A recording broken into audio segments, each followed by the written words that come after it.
Kalau Anda semakin dekat dengan Allah, semakin takwa, tinggi tingkat ketakwaan Anda. Allahu Akbar. Bahkan sekali dibacakan, terjadilah kemudian bacaan itu sampai ke jiwa Anda, nggak diulang. Makanya anak-anak kecil tuh yang bersih-bersih jiwanya, yang nggak banyak maksiat itu Masya Allah, penemuan terbaru sekarang, itu di treatment dengan mendengarkan bacaan-bacaan Quran, itu seketika bisa hafal. Bahkan sekarang anak baru lahir misalnya, itu kalau ingin cepat hafal Quran, bisa kemudian Anda bikin formula seperti ini.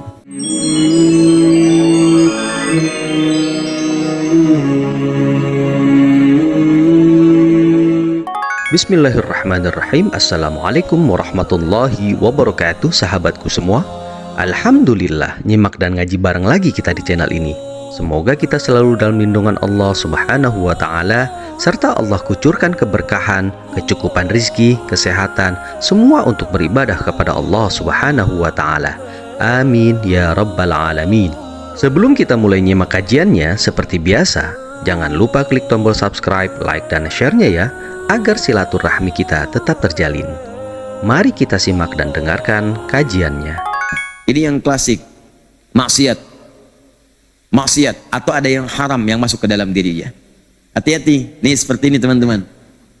Ini ada tempat tisu, ya. Ini kebuka nih. Saya contohkan pakai tisu. Biasanya saya pakai air minum, cuma subuh ini nggak ada air minum, kan?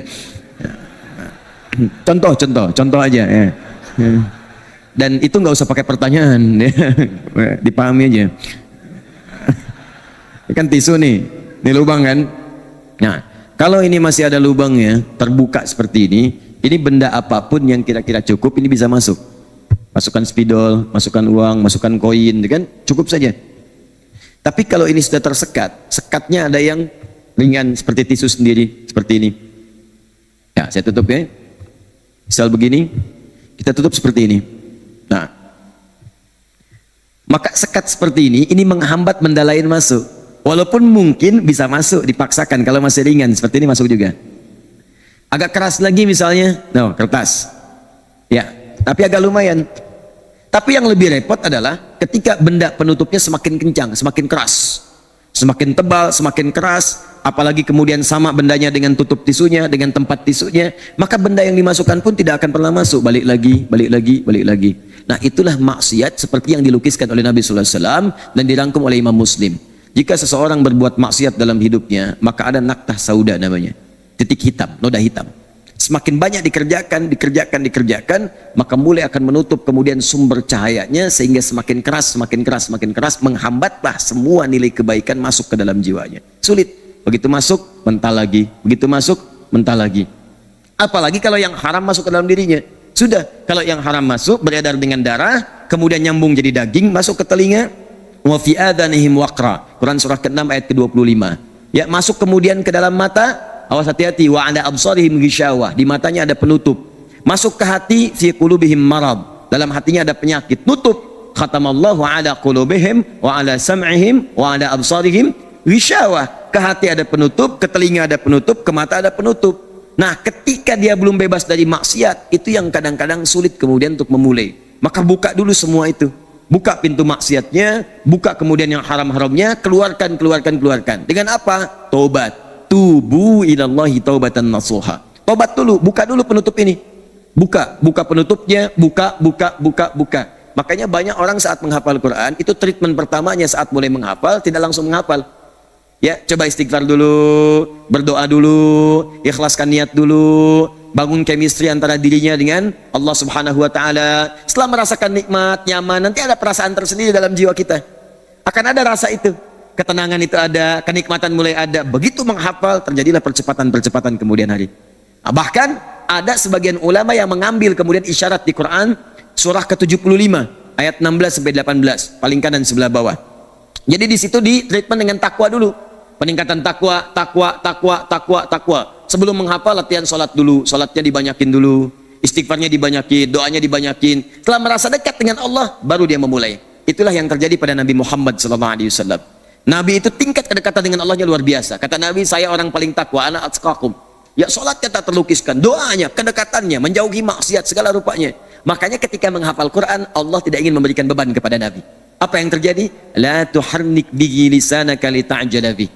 Muhammad SAW, kamu nggak usah tergesa-gesa mengucapkan bacaan Quran itu untuk cepat menghafalkannya.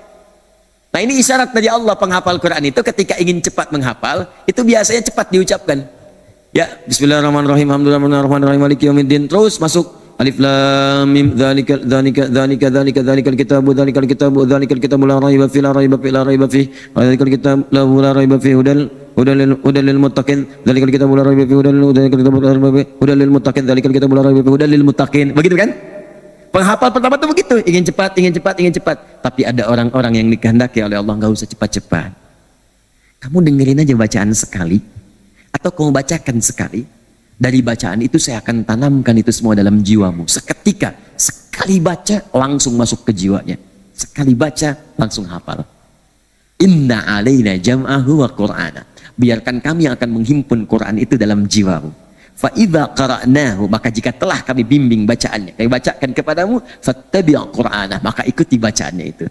Kalau yang levelnya Nabi Muhammad SAW dulu, malaikat Jibril bacakan, langsung ketika dibacakan, ditanamkan ke dalam jiwa Nabi. Kalau kita sekarang bukan malaikat yang bacakan, kita yang bisa baca, guru kita yang bacakan, atau ada murotal kita dengarkan. Kalau Anda semakin dekat dengan Allah, semakin takwa, tinggi tingkat ketakwaan Anda. Allahu Akbar. Bahkan sekali dibacakan, terjadilah kemudian bacaan itu sampai ke jiwa Anda. Nggak diulang. Makanya anak-anak kecil itu yang bersih-bersih jiwanya, yang nggak banyak maksiat itu Masya Allah, penemuan terbaru sekarang, itu ditreatment dengan mendengarkan bacaan-bacaan Quran, itu seketika bisa hafal.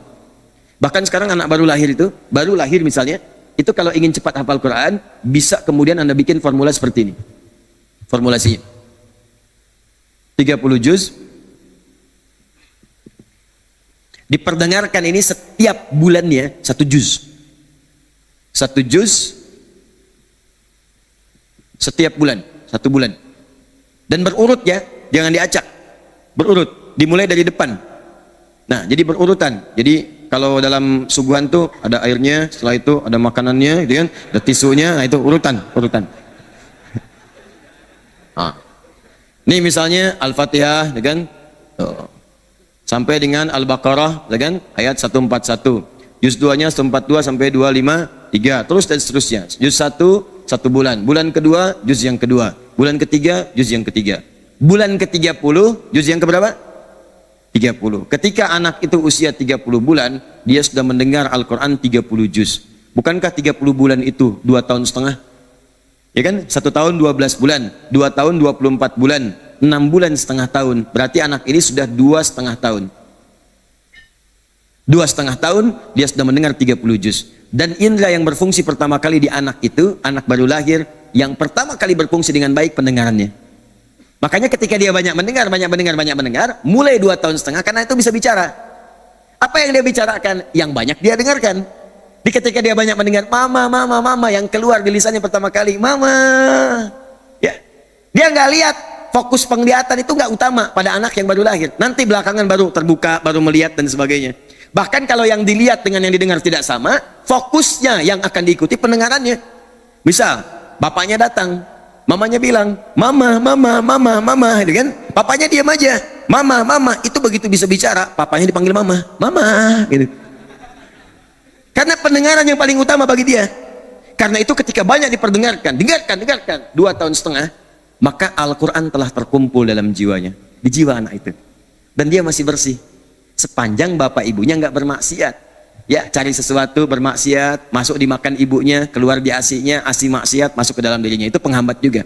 Sepanjang semuanya baik, sepanjang semuanya bersih, maka Al-Quran telah terkumpul dalam jiwanya sebanyak 30 juz. Tinggal di treatment aja. Begitu dibacakan kepadanya, sudah ada. Bacakan kepadanya, sudah ada. Para pakar Quran sepakat, anak itu hanya butuh 1,5 tahun, 6 bulan, untuk menjadi penghafal Quran 30 juz secara mungkin.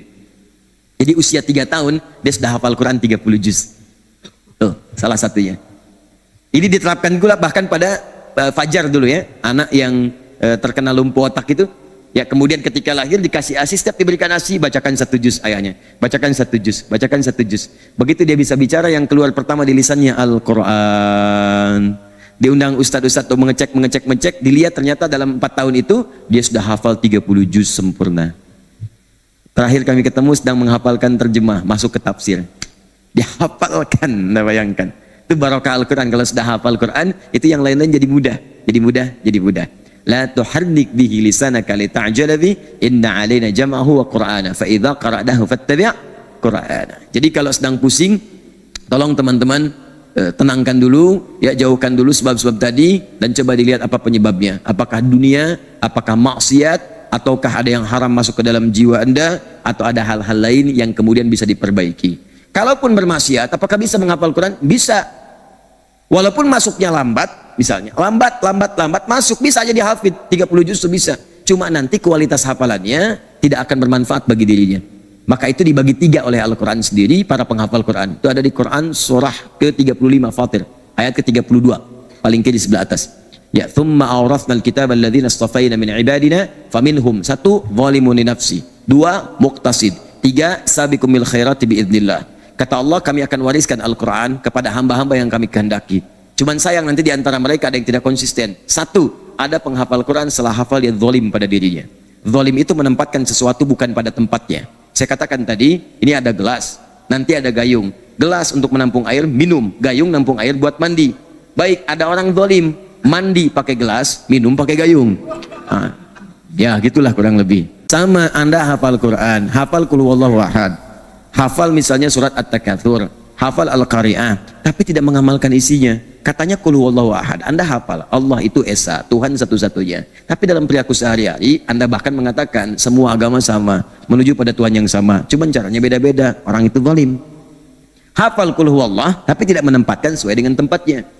Hafal ayat wailul lil mukadzibin, celaka para pendusta, dia sendiri berdusta. Hafal ayat larangan untuk mencela, dia sendiri mencela. Hafal ayat larangan gosip, layak taba'dukum ba'du, dia sendiri gosip. Hafal ayat larangan korupsi, dia sendiri korupsi. Hafal ayat larangan untuk berselisih, dia sendiri berselisih. Nah, itu zalim namanya. Maka itu kenapa orang-orang kemudian ada yang hafal Quran tapi zalim? Boleh jadi ada sebab-sebab sebelum dia menghafal yang belum dia tuntaskan terlebih dahulu. Jelas ya? Subhanallah walhamdulillah. Sebagai orang tua muslim, tentunya kita sangat mendambakan memiliki anak-anak yang soleh dan solehah sebagai penghafal Al-Quranul Karim, yang akan menjadi syafaat bagi orang tuanya di yaumil kiamah kelak. Semoga tuntunan yang guru kita ajarkan dapat kita amalkan semaksimal mungkin. Amin ya rabbal alamin. Ikuti terus kajian-kajian bermanfaat di channel ini ya. Terima kasih sudah menyimak dari awal hingga akhir. Ihdinas siratal mustaqim. Assalamualaikum warahmatullahi wabarakatuh.